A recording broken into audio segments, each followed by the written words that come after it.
I'm doing great, and I appreciate the chance to talk to everybody. Sure thing. Larry, where are you calling us from today? I am actually in Arcadia, California, just outside of Pasadena. Perfect. Larry, the first thing I want to ask you is, what's crowd flavor?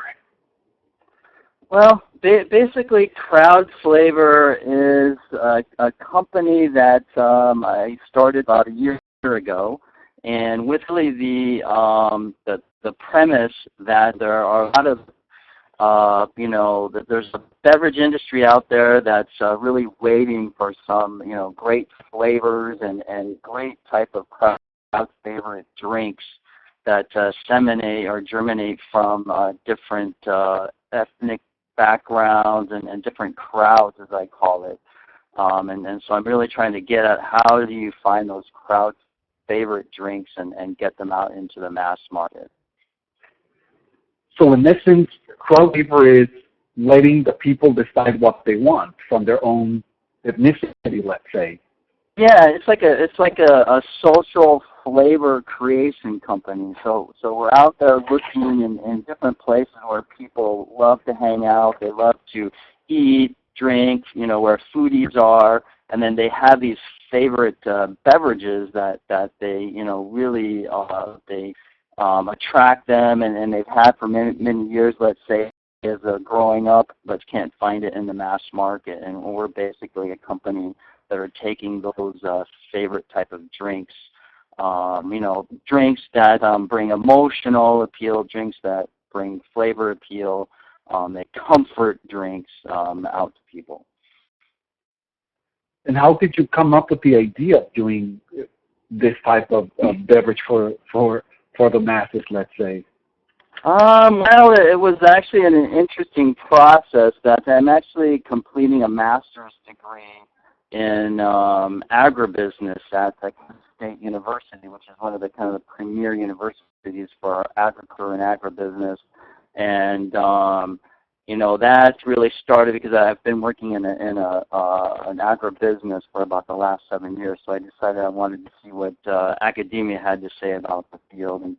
And through my thesis process, I was looking at different industries that in the agribusiness field that where you can make some money, that were exciting, that were really could be profitable. And I kind of stumbled upon I saw the gap in the beverage industry where I thought I could really bring some expertise and some fun and excitement there to create the beverages like I mentioned.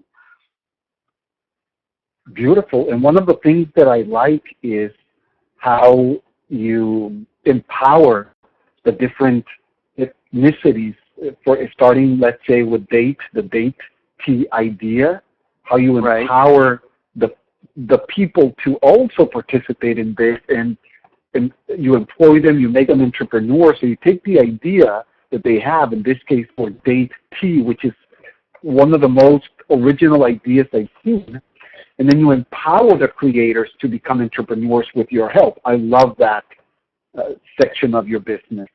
Yeah, it's I guess really I wanted to emphasize on the call too that there's a real difference between innovation and being an entrepreneur or entrepreneurism. My thesis is on the decision-making process that entrepreneurs use to launch products into the market, and specifically the fact that most entrepreneurs don't make the right decisions during different gating processes as they go along. And many times it's really very difficult to pull out, let's say, or to decide when to keep going.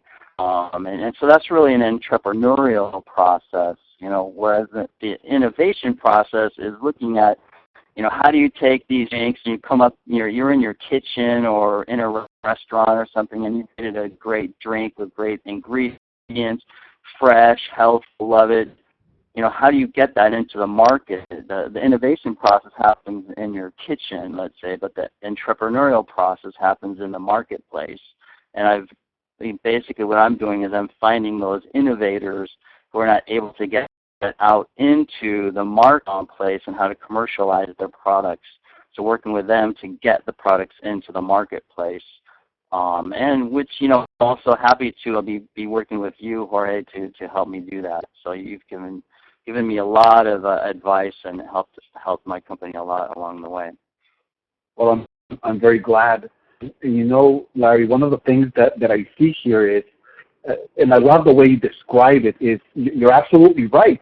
A tinkerer, an inventor, somebody with the idea is not an entrepreneur, because if everybody who has a good idea would be an entrepreneur, they would probably all be rich. So yeah, right. There's some entrepreneurs with no ideas, and then there's a lot of inventors, a lot of tinkerers that are not entrepreneurs, and their idea always stays in the kitchen table. Yeah, and really, like Dr. Pepper started out exactly the same way, years, in the early 1900s or late 1800s. Where you had an innovator who didn't really know what to do with this syrupy kind of drink and found an entrepreneur, and, the rest is history. It reminds me actually of a time when, I actually went parachuting many years ago when I was young and adventurous. And, during a class, we had like 6 hours of training on how to jump out of the airplane.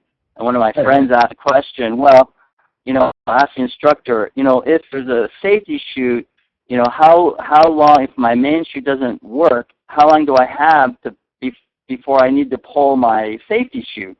And the instructor said, well, the rest of your life. And yeah, so you may wonder how that applies, but when you look at an entrepreneur or you look at innovators, you have decision-making processes, and if you don't do things in the right way or in the right time, you only have the rest of the life of the company to make that decision, and it could be a very short one. If you don't get the right people, the right backing, the right team behind you, you're just going to have a very short life, and you'll be out. I like the analogy, and also in my eyes, the fact that you're empowering the tinkerers, the people with the ideas, and I told you this before, that the fact that you're doing this, you fall into my category of social entrepreneur, where you're not just you doing this to make money, you're actually empowering, in this case, people and cultures as well, because you have a very specific culture play in your company. Mm-hmm.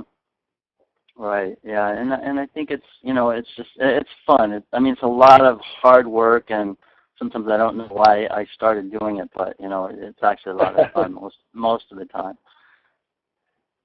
And founders and entrepreneurs come from all types of companies, all types of backgrounds. Right. Now let's talk a little bit about your background. Sure. Yeah, before this, I somewhat, you can say I'm kind of I have a smattering of experience, jack of all trades a little bit. I've been an executive in different businesses, most recently in a NASDAQ-listed company with about $500 million in revenue. And I started with the company, it's called Yongye International, it's in China. I was living in Beijing at the time, and I started with them in about 2007 when they were making roughly $13 million in revenue, and helped to garner private investment and public investment. We were able to raise about $100 million in the worst economic downturn that we've known in recent history, that we were able to find money because we had a really attractive story. So we went to Wall Street, raised the money, and the company was able to go from, like I mentioned, about $13 million in revenue up to, $500 million just recently because of the investment that we attracted, because of the notoriety.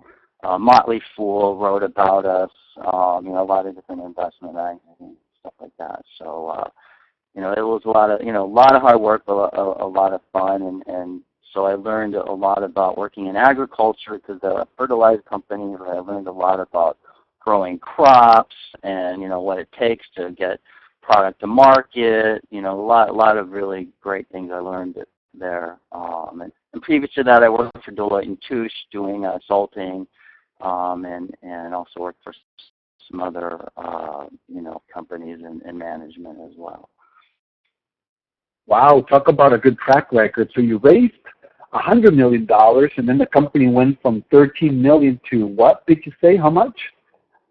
During the fundraising time, we went from 13 million to probably 200, as we raised about 100 million in equity, and then after that, since that time, because of that influx of cash, they were able to go up to about 500 million.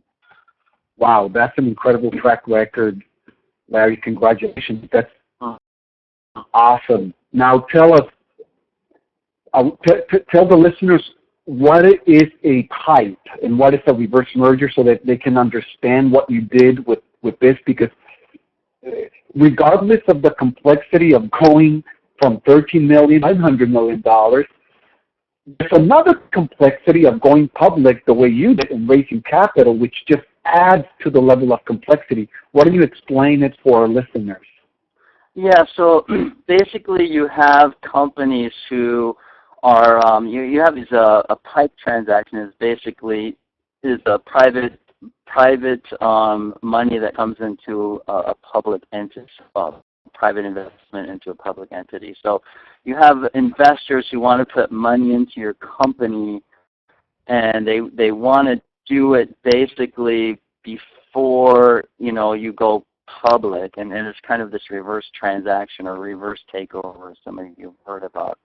So you put some money in, and then there's a reverse merge into a shell company, and it's all.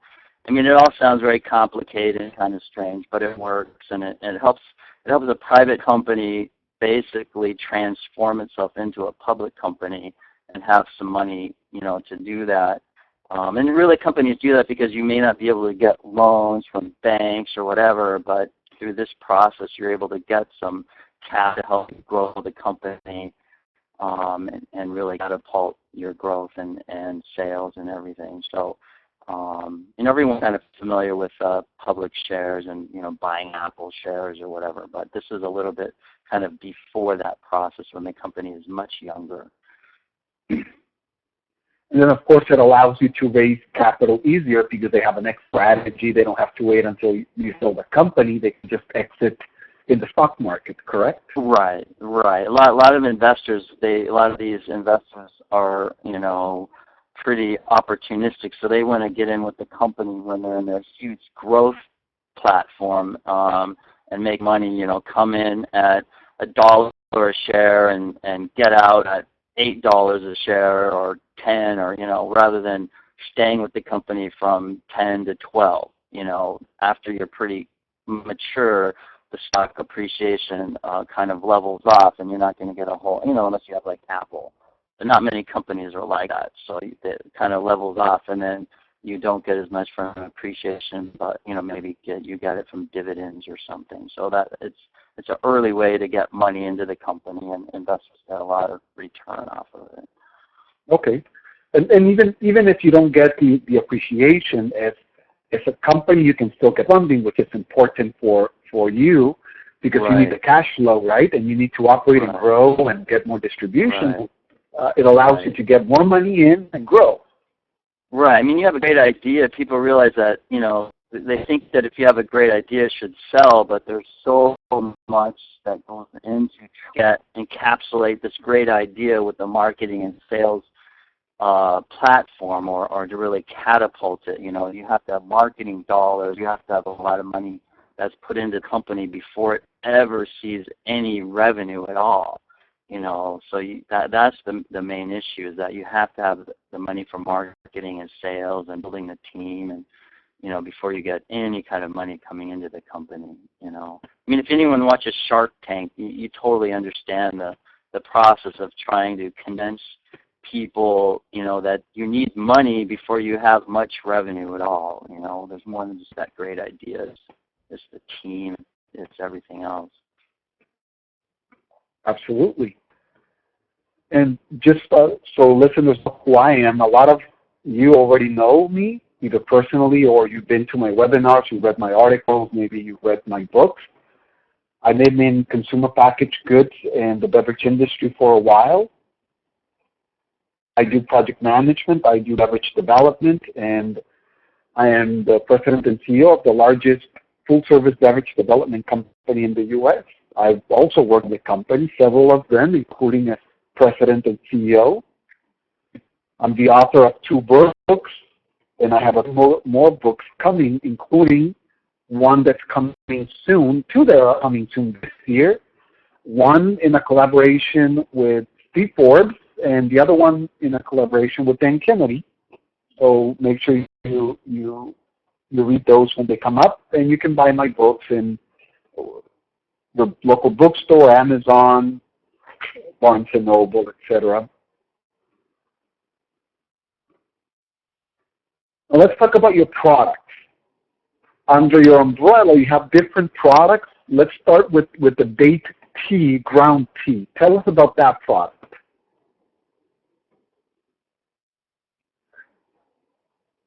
Actually, what's interesting about this is the ground tea that you see here. The ground tea came from dates. So you have the dates, and then you have to roast the dates. When you roast the dates, you sell them, and then by then you have to put them in your coffee maker. Is that right, Larry? Yeah, right. So for our ground tea, I think the difficult part about what we did with this first with our Unite brand, which I should say, Premier Brands helped from the ground up to put together the concept, the packaging, really how to get out and talk to the consumers and a lot of the messaging. So I appreciate your brand managers and everyone who did that. For the ground tea, we take date beans, date seeds, that just like a coffee bean, and we roast it, and then we grind it. We have some different proprietary blends too, different herbs that we add with it to make it, it's like basically it's kind of a blend between a coffee and a tea, and it's great tasting. It's got a lot of antioxidants, and it's a great tasting product that has actually never been on the market before. So that's a lot of the challenge that we have, is trying to get an ingredient that's never been commercialized before out into the market. So that's been a fairly challenging process. But at the same time, Larry, I think that's the genius that you have behind the product, because as I told you before, I rarely see an original product in this business. I rarely see a true unique selling proposition with something that is inventive, that is innovative, and just new. And this product is new. So of course we have the challenges, because you are first to market, and we need the early adopters to buy the product, including supermarkets, convenience stores, distributors, and everybody else. But at the same time, the best asset that you have is precisely that you are first to market. And I think that's going to show up in the next couple of months, in the next couple of years, once the company grows exponentially. So that's going to be great. That's really our hope and our what we're planning for. So we have a whole structure behind the company, fundraising plans, the team that we want to have together, the back office for for all the admin, for the sales team, all of them will just help support, once we start getting traction. And you have under the Unite or Unite umbrella, you also have your ready-to-drink tea. Tell us about the product, the ready-to-drink product. All right. So the ready-to-drink tea is basically a brewed tea that is, our first flavor is a mango peach. We wanted it to be a little bit exotic, something that people thought sounded, really flavorful and sounded really great and attracting. And so it's basically just brewed from our date bean that we roast ourselves. And some of the unique characteristics are that, it's really quick to market because we get everything from here near Palms, California, from the Coachella Valley. We get it off the farm, we take it and we process and then we roast and we get it to the packaging company or to the bottling company and then out into to the consumer very quickly compared to like if you have a tea that's grown in India, how long, or in China, how long does it take from being picked until it gets actually to the consumer? It's really a long time. Ours is fresh, it's quick, it's flavorful, and yeah, really proud of it. Beautiful. And this is a ready-to-drink tea that you can buy in any store. You pick it out of the refrigerator, you open and you drink it. The other one, you buy it, you take it home. You don't drink it there because it's ground. So you have to take it home. And then how do you prepare it? The ground one. For the ground tea, just like you would any like coffee type product. So you 2 to 3 tablespoons per serving, and you really kind of blend it to taste. But you could do it through your coffee maker. I do it through kind of a French press. You can use a tea infuser. I mean, different ways, but it's like a coffee, and in the way that you prepare it. And down the road, we're going to like to have like a single serving type, tea or bags and that kind of thing. Something for the different machines that are out there. Right now, we have it in the 1 pound pouch. 1 pound, perfect. Now you have a third product right now under the same umbrella, which is the Mexican Mocha Latte. Tell us about that product. Yeah, so that's really interesting. We use the same company that does a lot of coffee formulations for companies out here in California, and they've done this type of beverage for many different famous companies, and so we just put together something that has Mexican chocolate and really kind of gets people,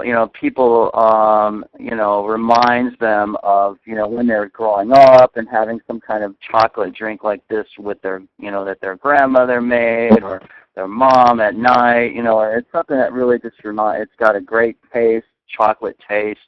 But the one thing to remind for our date products, these date bean products, is it's naturally caffeine-free. So anyone can drink it. Kids can have it, and parents don't have to be worried about them getting caffeine. And it tastes so very close to coffee, but then it also has a date taste, which is a little bit different. So it's really professional formulation, really tasty. It's a lot like a Frappuccino that you might buy from a Starbucks. So it's a great product. Oh, perfect. And let me tell some of our listeners about Mexican products in the United States. Some of the large companies, including Coca-Cola, Procter & Gamble, and Unilever and other products, are betting heavily on Mexican products.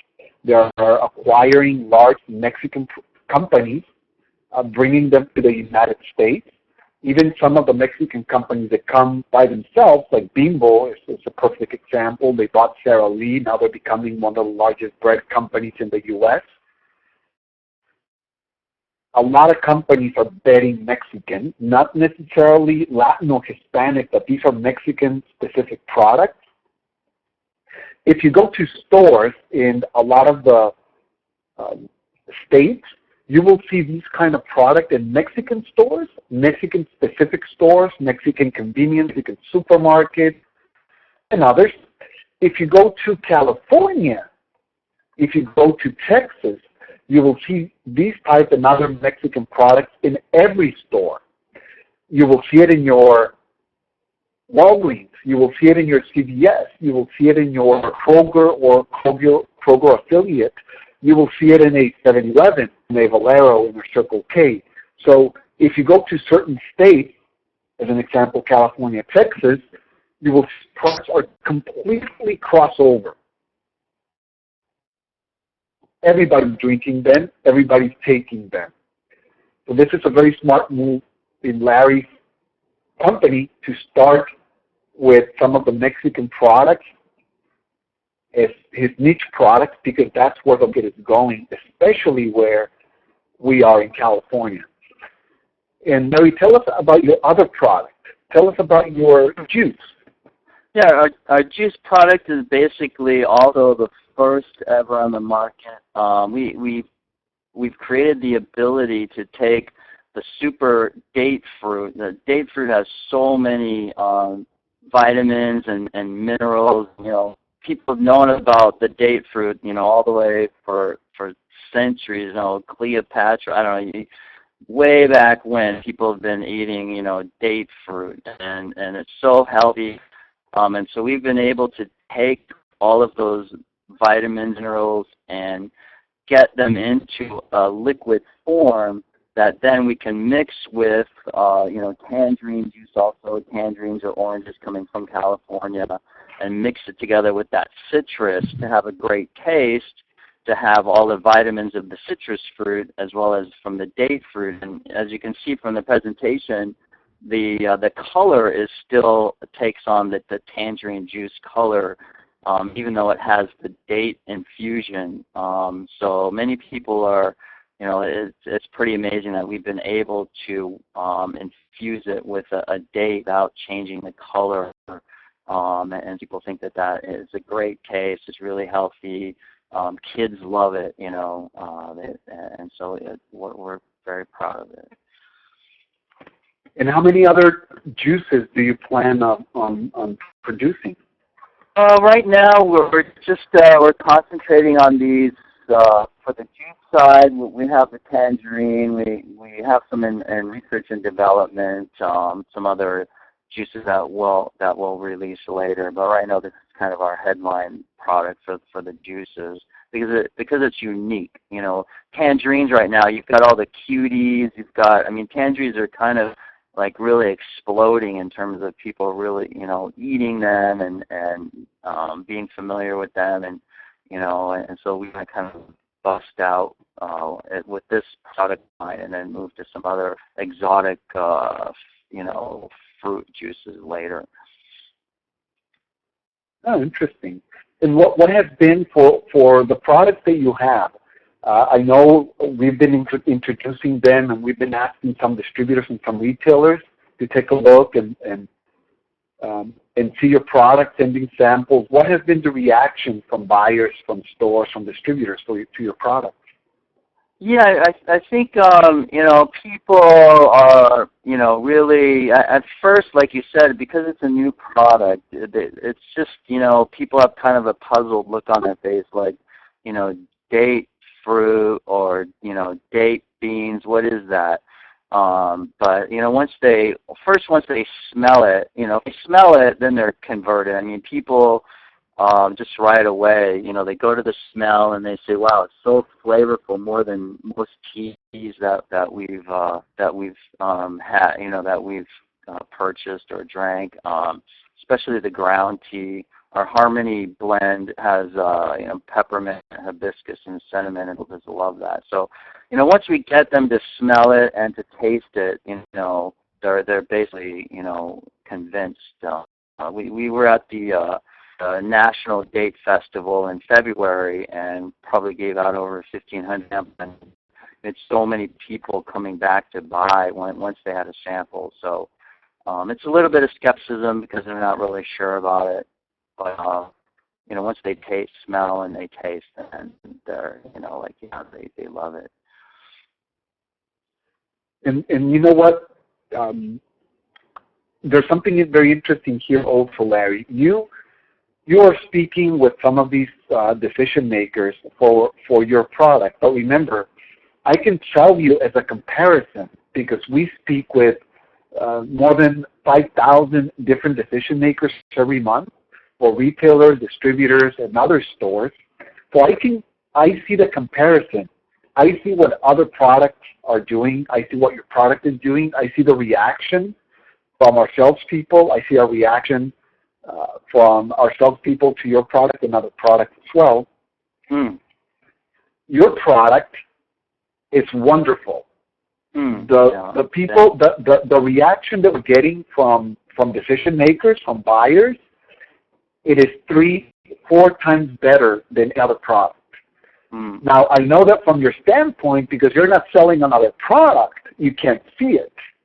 Right, yeah. And sometimes you might say, well, they're skeptical. They're not skeptical. This is completely normal. They're skeptical about, you should see how the products are reviewed. Your product is absolutely adored.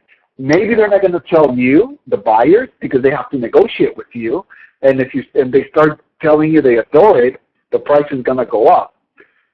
But everybody should know that because of the innovation factor on Larry's product, category buyers, distributors, managers of stores love the product. And they're telling us they love the product because they've never seen it. Of course, they don't know where to place it. That's one of the problems I see. People say, should I place it with coffee? Should I place it with tea? Yeah, but that's completely normal. I wish every project was like your project, Larry. My life would be so easy. Thanks. I appreciate a lot of that comes from working with you guys.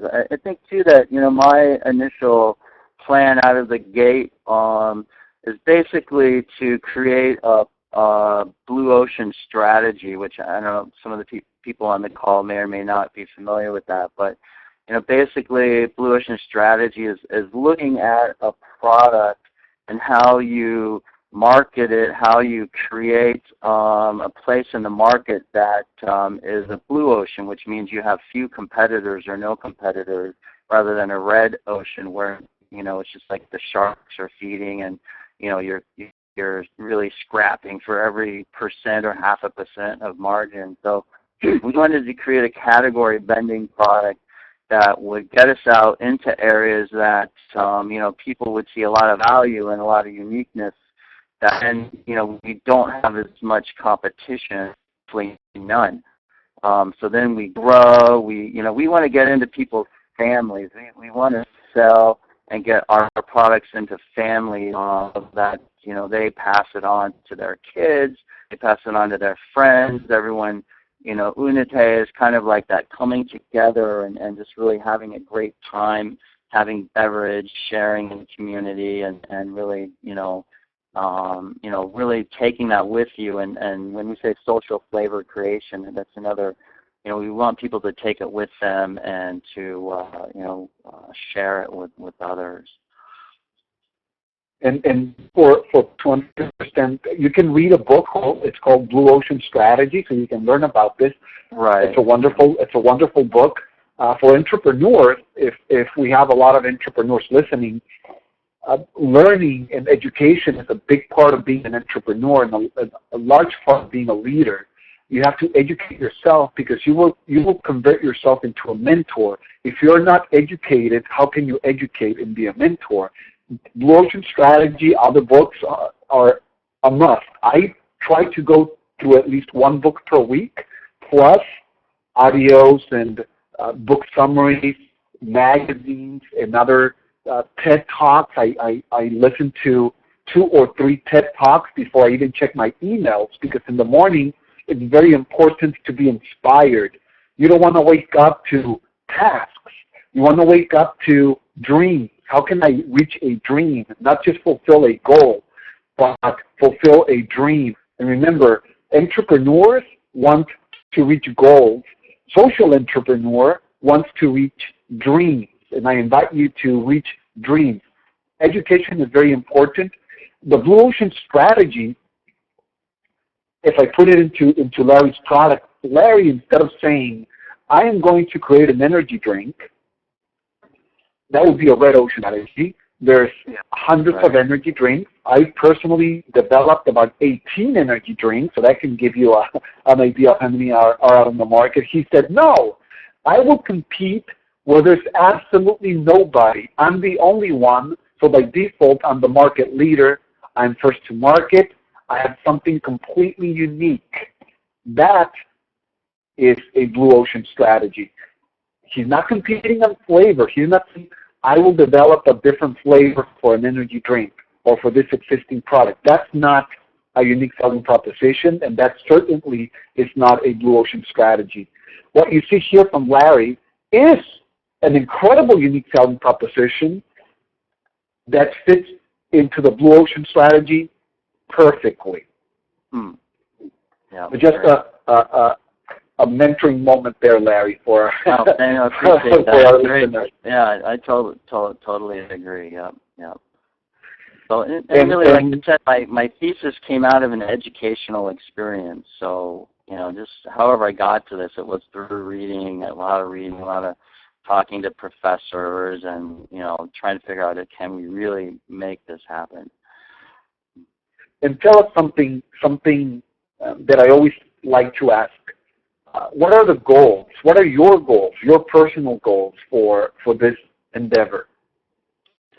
Well, I obviously I wanted to be, I wanted to be successful, but I wanted to find something that would, like you said, not be a Me Too kind of thing. I wanted something to be different. I can be out there to people, really getting attention, and I want the company to really be involved in the community, to really, from my perspective, I want to bless other people, with a great product, with people having something as they come together and they share together and they enjoy that time together. I think it stems out a lot of kind of my kind of personal background, and so those are the kinds of things I want the company to be out there and to give back to the community, as well as be very successful, and really create value for consumers and for my business partners, the distributors and the stores, which is really that whole kind of blue ocean thing where we're not fighting about percentages, but we're enjoying some value, and everyone kind of makes money and has fun at the same time. Beautiful. And also, I should mention that we're working on some projects. We'll also go to places like Tibet and give back to those places directly, so that there's a direct connection from the product now and the people who produce the product. And I think that's sensational as well. Right. We want to be a sustainable, kind of fair trade. I mean, in the U.S. there is a fair trade organization, but it's just much different than what you find outside the U.S. And so we want to do things to help growers, to help small growers who find difficulty selling products into the market, like in the date industry.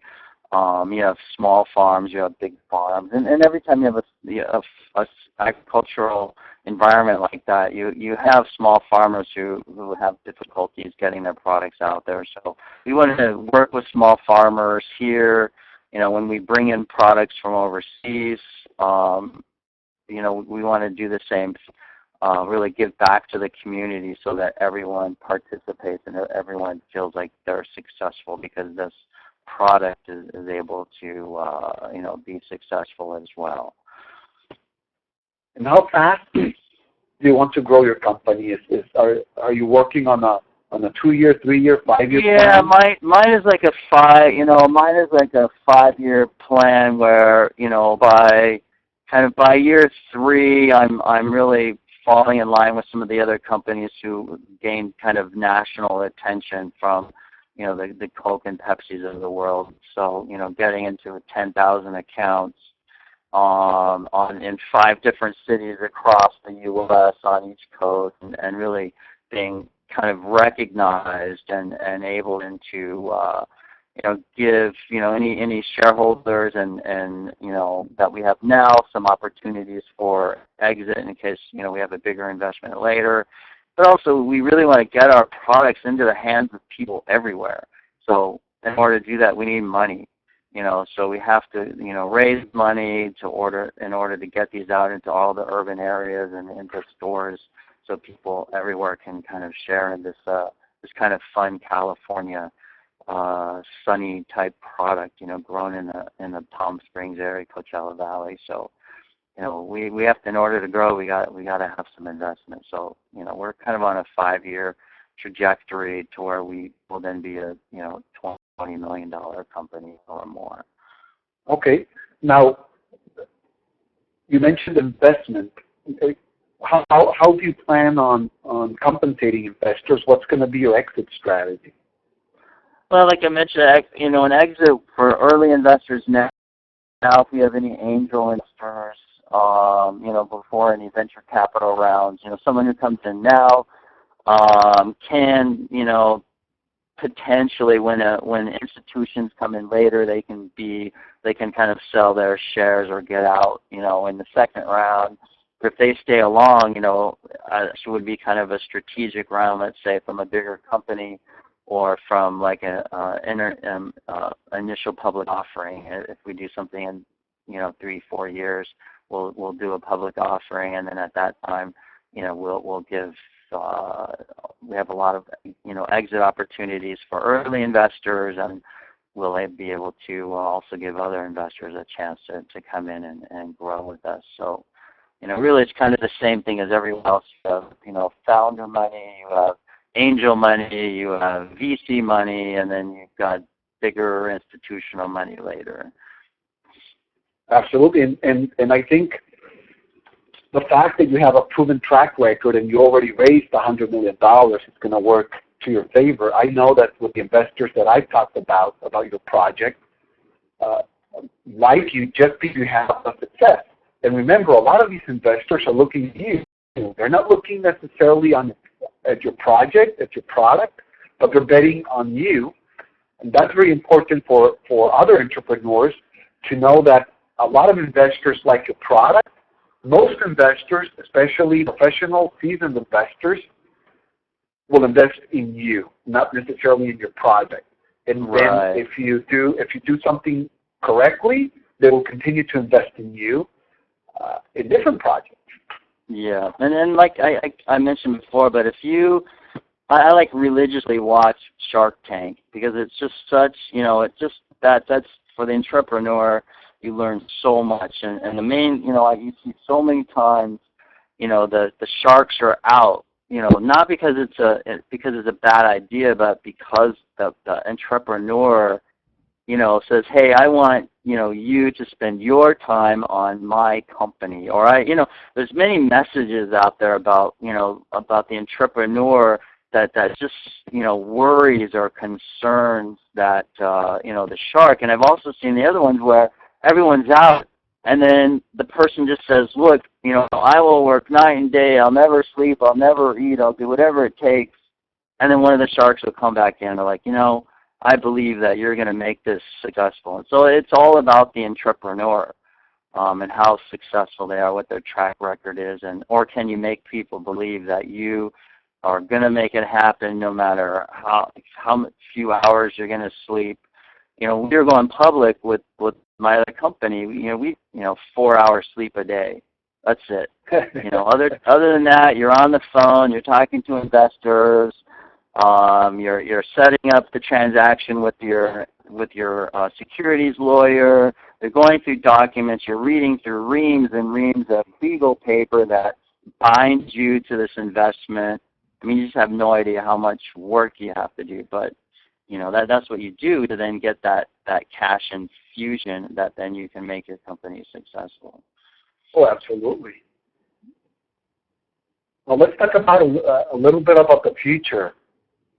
What is going to be your company structure? I see that you're going to have your company, and then you're going to have some Asian products, water products. Yeah, tell us about the vision. Yeah, we're looking at different ways to satisfy crowds out there who really don't have different types of the drinks, beverages we think that they would love. A lot of this comes from my experience living overseas.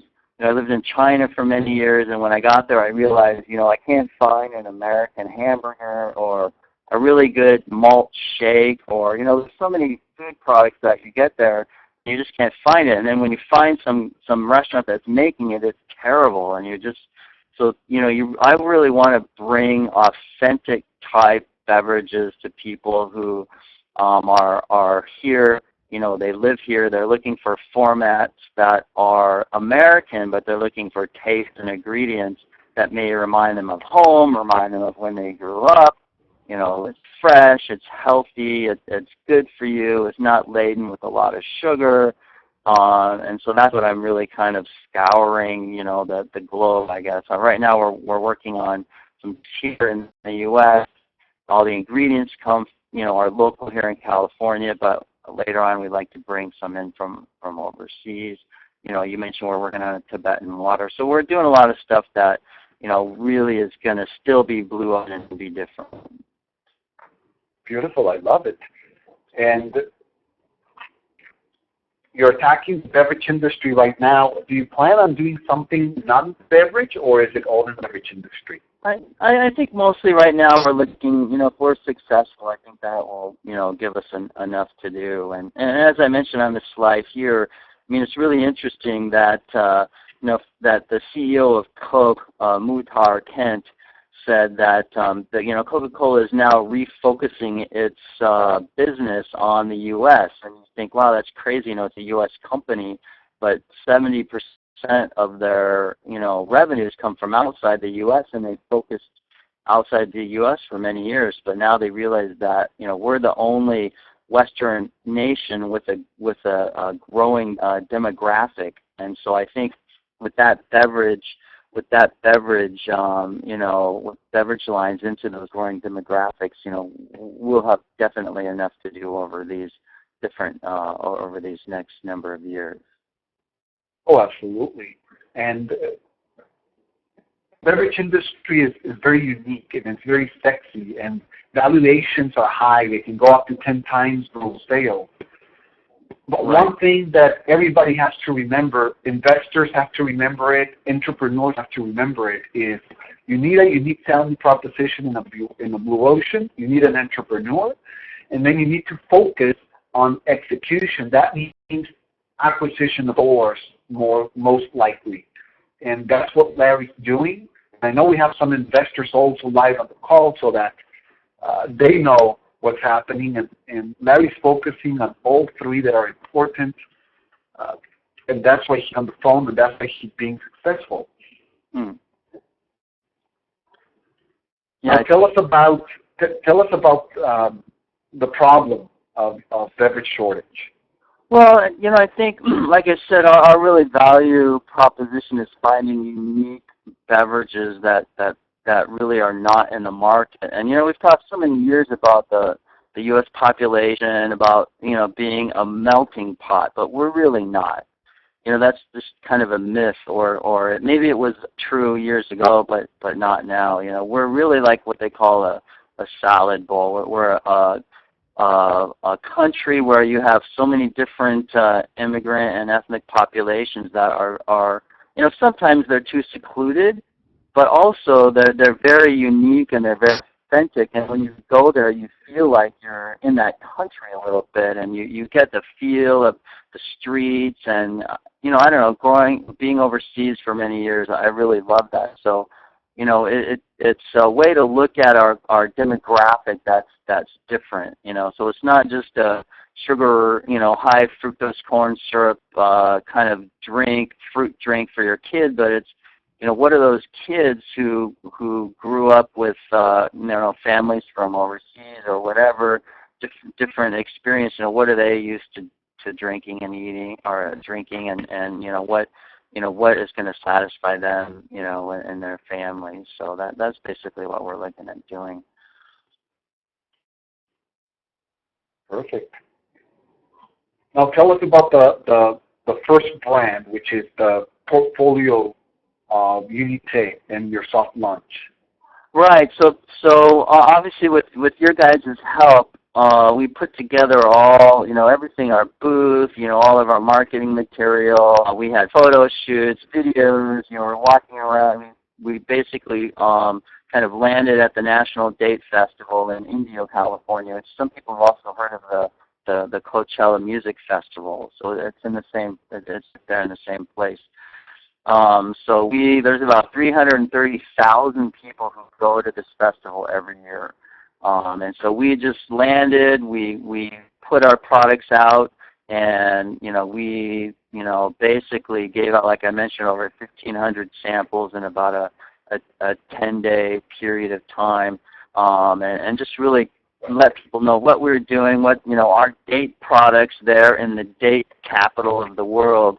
And, many people were skeptical that we can even do this, but after tasting, smelling, and seeing, they were believers. And, we all of the sales that we made at that festival came after people sampled our products. So there were no surprises. And so we got Facebook going, Twitter at the same time, and just really, trying to understand what consumers were looking for, and they loved our product, and really for that target market, everything just like worked perfectly. And so we're just really happy about that. And, people, for our latte drink, Mexican chocolate latte drink, we were just giving it away for free, and people were begging us to pay for it. They said, give me a big cup. Yeah, I want a big cup, not a little sample cup. I'll pay for it if you give it to me. So that's what is very, very kind of, you just, yes, we hit the mark, and we were really happy about that. Now, it's important to mention also that you have intellectual property here, because the process for the date is your process, so it's part of the brand's intellectual property. Right, yeah. So we have our own processing. No one else has really done this on a commercial grade. So yeah, we have all the trademarks, all of the other things to kind of protect ourselves and really get a leg up in the industry. So yeah, I think overall, we're looking kind of, we're out talking to investors, and we're taking this success and catapulting it to, all of California, and then across the U.S. Perfect.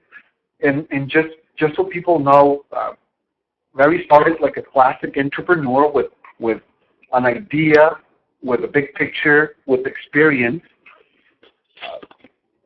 We help them with the business side of the beverage industry, which is what we know, including sales, distribution, research, positioning, and then product development, formulation, making sure that it fits the market, making sure that the package is appropriate, the size, and everything that goes into packaging.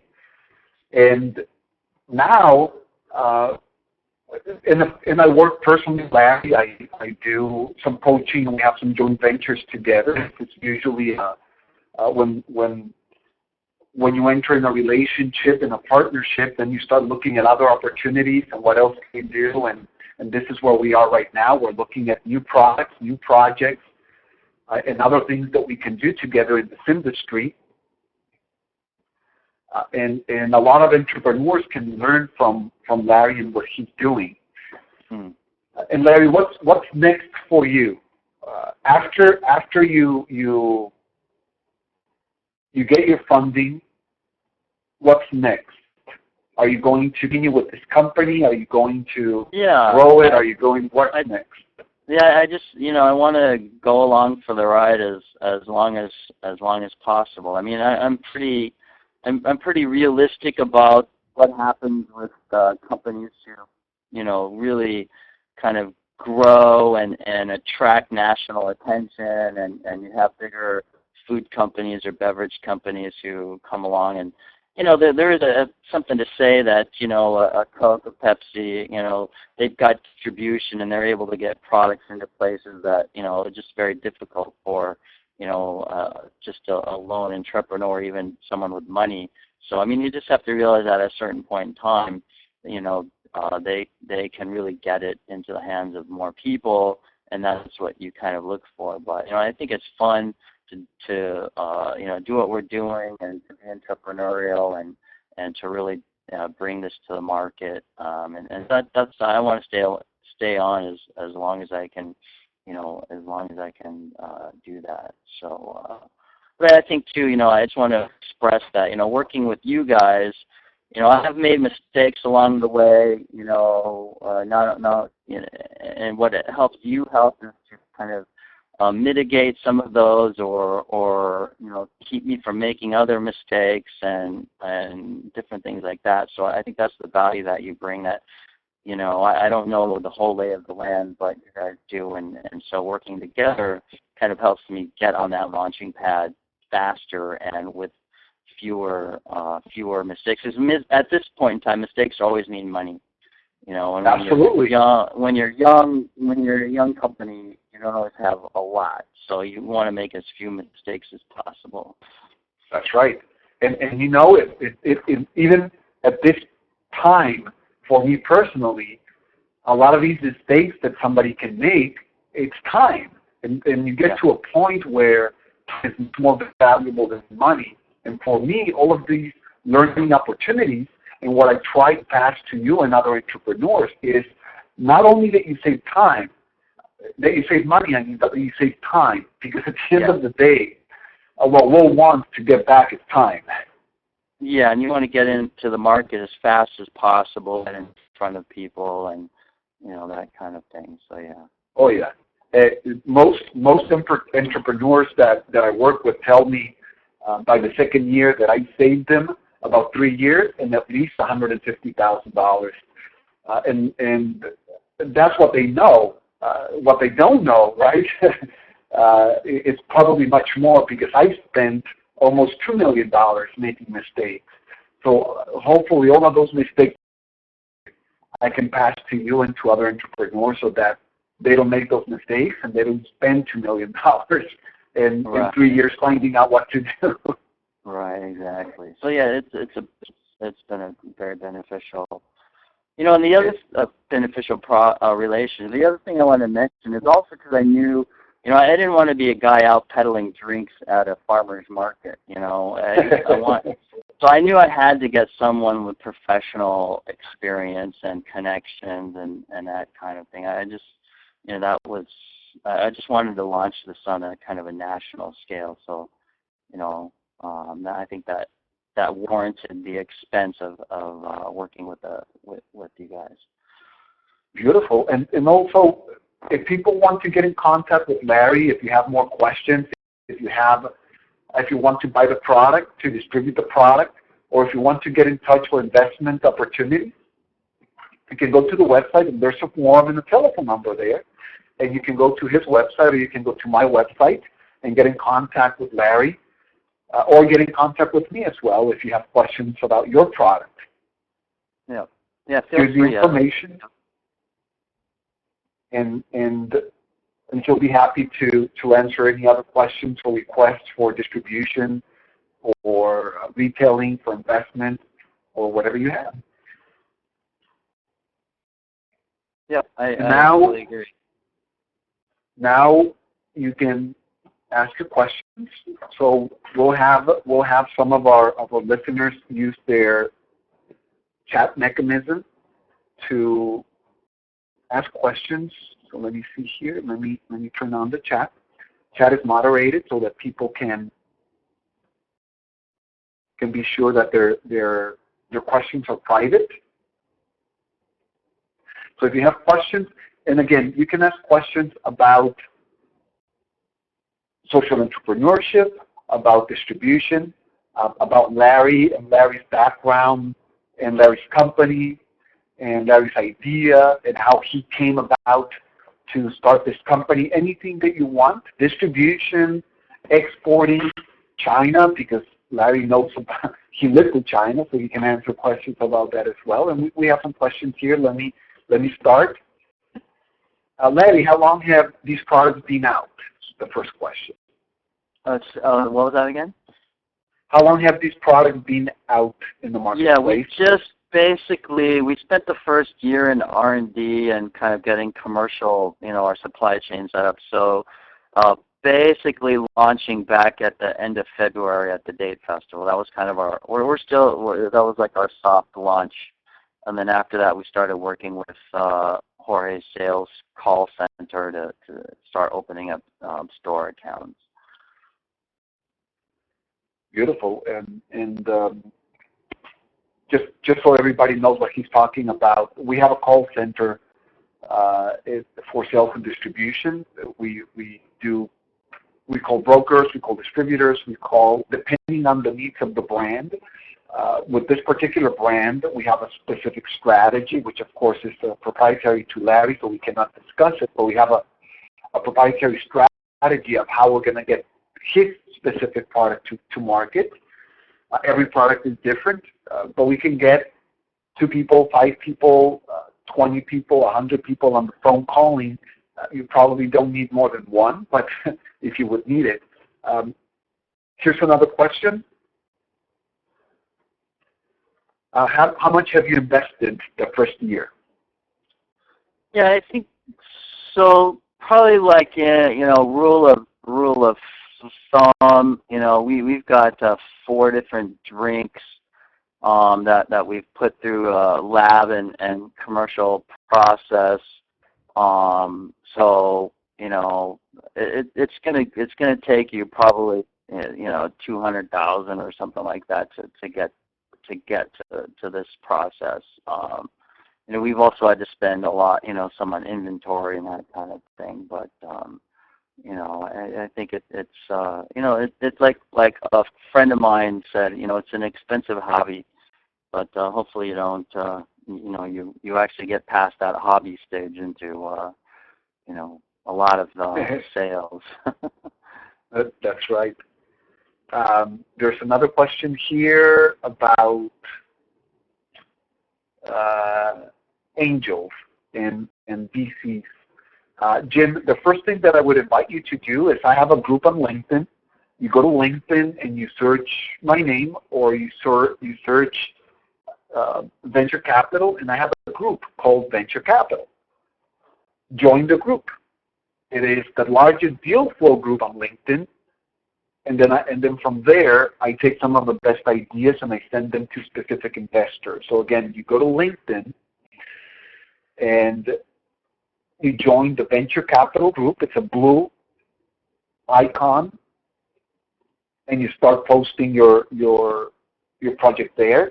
You might also want to just go to jorgeolson.com or some of my other websites and put your product there, so you can start talking with somebody in the office to see what your next steps are. And of course, education. We have videos, we have audios, we have books on the beverage industry and more books coming on the beverage industry. So learn as much as you can. Go to my Deal Flow group. It's about 10,000 people, and most of them are investors of every type. And that's a good place to start, and it's free. So you can't beat free. Okay, next question here. This is for you, Larry. It's from Matt. What steps did you take to begin your company? Was it from scratch, or did you have a previous company or contacts? And what's the best advice for a new entrepreneur? I think, I started basically from the roots of my thesis from my master's program. So obviously I had kind of the advantage of having supply chain experts, marketing experts, other professors who helped me kind of get through some of that content, for my business plan. So really, it's interesting. My business or my thesis, some of my research shows that you're more successful as a business when you create a business plan, and people say that time and time again, but many people don't believe it. But really, the research bears that out. And I started with a business plan, and then started looking for experts to help me execute on it. And so that's when I kind of got linked up with Jorge's group. And I also found an innovator who was doing this innovative beverage product. So I kind of brought the innovation of the beverage together with the entrepreneurial approach and then the expertise of the industry. So I just realized early on that I wouldn't be able to do the whole thing myself. I had to really get some experts in to help me do it. That's right. And something important here for new entrepreneurs is you need a business plan. And not only as an entrepreneur, but as a person, you need a life plan. So planning is terrific. You have to plan your day. You have to plan your week. You have to plan your year. You have to plan your life and your marriage, your kids, and you also have to plan your business. Having a plan for everything, and that'll mean that you should write a 1,000-word or 1,000-page plan for your life. Start with bullet points. With your business plan for your new beverage venture, start with bullet points. Start with your vision. See some of the videos we have. We cover most of the things that you will need for a business plan on free videos, free teleseminars, and on the book, Build Your Beverage Empire. And by the way, we lowered the price to $2.99 on Kindle so that everybody has access to it. We couldn't give it away. Amazon doesn't let us give it away, but the lowest we could get it to is $2.99. So that is the roadmap to your business plan. Start with that. Learn about sales. Look at videos, audios, books about sales, distribution. Learn as much as you can, and have your plan. That's a great advice from Larry. Let me see. Next question. I'll answer this from Larry. It's about social media marketing and Facebook. This is a good question, and it's also a trick question. Remember, when you're in the beverage industry, beverages are infrastructure heavy. Larry's not drop shipping. His business model is not to drop ship to customers. His business model is actually to sell it in stores. When you use social media, more than you're targeting the whole nation, and it is very difficult to target just one location geographically. The best thing for Larry and other entrepreneurs is to put his efforts into retail. The social media part is easy, and I see a lot of mistakes around media. I see companies spending thousands of dollars, not one or two. I've spoken, remember, we get 40, 50, 60 calls every single week. And I've seen a lot of companies spend a lot of money in social media. Don't spend a lot of money in social media. Use it with your friends, invite your friends, and if it gets viral, it gets viral. But even if it gets viral, you get thousands of people, you cannot drop ship beverage type of product. It's $20 to $30 per case for drop shipping. If you go and you sit in front, and by the way, I've had this in the past, if you go and you sit in front of the 7-Eleven buyer, and you tell him you have 10 million likes on Facebook, he will kick you out of his office. He doesn't care. He will ask you, how many stores do you have? Now, do we use social media for Larry? We do. We use search engine optimization. We use social media, Facebook, LinkedIn, Twitter, and other things. But they're a complement. His business model is not around social media. Social media is a complement in this particular industry. Other industries are different. Direct response is different. But in this particular industry, we need to focus on stores first and social networks that are business networks, like LinkedIn, more than Facebook even. Let me see next. Let me see. I did some research, and you're the only beverage expert I found. Well, that's a trick question. I think the CEO of Coca-Cola is a beverage expert. I think the CEO of Pepsi-Cola is a beverage expert. I've met several VPs of Coca-Cola. I met the president of Pepsi Bottling Group in Mexico. I think they're all experts. Now, you're not going to get a call with them. I think that would be the difference. And you can get a call with me. I think their niche is to be executives, and they tell me they're not entrepreneurs, they're employees. And I'm a beverage expert that happens to be an analyst for Wall Street, that happens to be an entrepreneur. I own my own beverages. I own my own distribution company. and I advise, I consult, and I mentor other entrepreneurs in the industry. I think that would be the difference. There are other experts. It's just that they're president, CEO, VPs of these companies. As I am president and CEO of a publicly traded company, but I also help entrepreneurs because I'm passionate about helping entrepreneurs and convincing them to be social entrepreneurs and change the world. So it's a trick question. Let me see, another question. We have quite a few, Larry. So I'll go through them in order here. Yep. Let me see.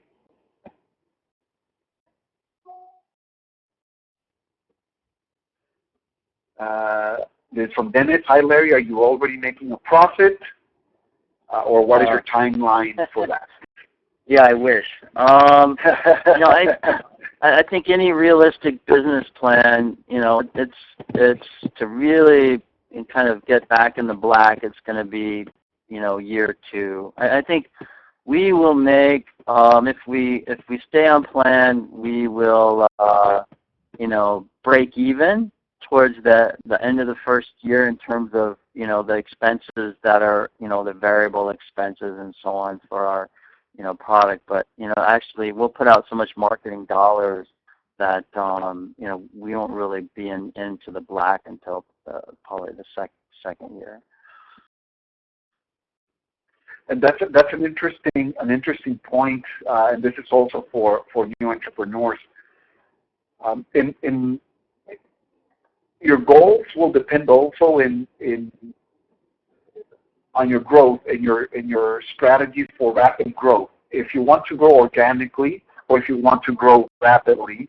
If you want to grow organically, you can show profit sooner. If you want to grow very rapidly, you will not make a profit very soon because you're investing constantly in growth.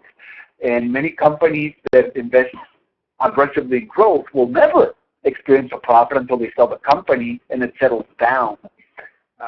Because that's not the strategy. The strategy is to grow, and to provide value, stockholder value, through that growth, so that stockholders don't make a dividend, don't make a percentage of profit. They actually make money when the company is sold or goes public, etc. And that's the rapid growth. At the same time, this is why these companies are so interesting, because Larry can go from 0 to 5 and then $10 million, $20 million, have a $100 million valuation very quickly because of his plan for accelerated growth. So it's a different strategy, rapid growth versus organic growth. Right. I have another question here for you from Andreas. When would you recommend a reverse merger? When? Yeah, I think they mean at which stage. And he's asking, taking into consideration the cost of a reverse merger. Yeah, I mean, it is, it is a fairly expensive endeavor. So, working with the lawyers and getting the shell company, going through that whole transaction, it could easily cost you, $500,000. So, you really have to have sales to kind of, typically out to support that, or, investors who who are willing to go through that process with you.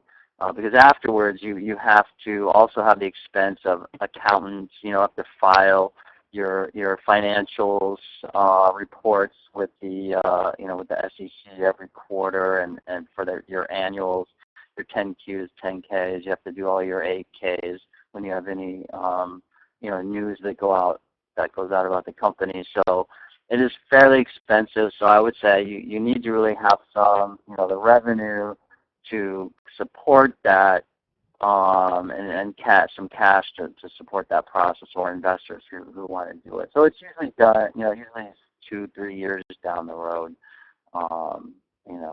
typically, although you can do it earlier. Some people do it a little bit earlier. Mm-hmm. And Andreas, a reverse merger is not necessarily an exit strategy, because I see that's part of the question. It's an exit strategy combined with a funding strategy. So it's an exit strategy for the early investors. So the people who invested first in the company can exit, can sell some other stock because it becomes public immediately. So let's say that you invest $500,000 in your company, and you get a lot of stock, of course. It goes public through a reverse merger, and you can exit, and some of you at least make your money back, and maybe even double your money if there's volume in the stock. But also it's an opportunity for the company to continue getting funding. And let's say that you don't sell all your stock. You maintain some of your stock, and you can continue selling for years to come because the company is executing, it's getting contracts, it's getting sales, and then it's good for everybody. It's good for you as an early investor. It's good for the company because they're getting funded. But it's not an exit strategy because the executives are not going home. They can they have to execute and continue to work. And Larry, when you did that reverse merger, nobody stopped working. On the contrary, you grew from 13 million to 500 million. Yeah, you have to really execute on your business strategy after that. Once you get money from investors, they're always right there, every quarter trying to wait and find out what's happening, and then you have to go through and fine detail, talk about, your financials, about your business strategy, what's working, what isn't, keep them abreast of things that are happening that are, affecting the company, and so really you have to be ready to just execute on your plan, once you get the cash in. That's right. And Jill has a product which is an alcoholic product, and she has some product in some stores, but it's difficult to grow. Jill, it depends on your personality, first of all. It depends on your age, what you want, your goals, and your personality. Personally, what I would do is get funding. I don't have the patience anymore to grow organically. I want to grow everything exponentially, and I want it quickly. I like to see things grow very quickly. I don't care about giving a percentage of my companies away, personally. But again, that's my personality. That's what I would do. Get funding, get some money into the company so that you can grow, so that the large distributors take you. Now, whether or not they take you, they will not open accounts for you. So you have to go and open accounts. And remember, in your industry, you have to make the account, you have to make the brand on-premise. So a lot of your work will be going to bars, selling the product in bars, and then you'll make your profit later on in retail. But the brands are made on-premise. So focus on-premise, go out and open bars. Now let me tell you something. If you go out and you open 100 accounts, the distributor is going to take it. Are they going to take it then go open 100 accounts? No. Even if you're funded, they will not do that. You have to go out, open the accounts, and invite a distributor to participate. Remember, distributors are not necessarily salespeople, they're distributors. Scott asks about the privacy of the developing stage. I think for Larry has true, and this is not very common, but Larry has true intellectual property into this brand because it's a process. A formula can be duplicated. So yes, you have privacy. Yes, you have secrecy in the formula. But unless you discovered a new ingredient from the Amazon, it can be duplicated. It's just a formula. Somebody can reverse engineer it. If you have a process, then you're talking about something real. If you have a new discovery, you discovered a new fruit, then you're talking about something different. Otherwise, a formula is a formula. A good lab technician can create it probably in 2 days. Whatever that formula is, they can create it in 2 days. Your unique selling proposition is never your formula. Never, ever, ever. I have a video on how to create a unique selling proposition. It's free. call the office or email the office, follow the link on Jorge Olson and ask for it. It'll tell you what is and what is not a unique selling proposition. Now, do they sign NDAs? Yes, everybody will sign one. That's not a problem. But again, that's not a unique selling proposition. Jim had a question about somebody taking his brand.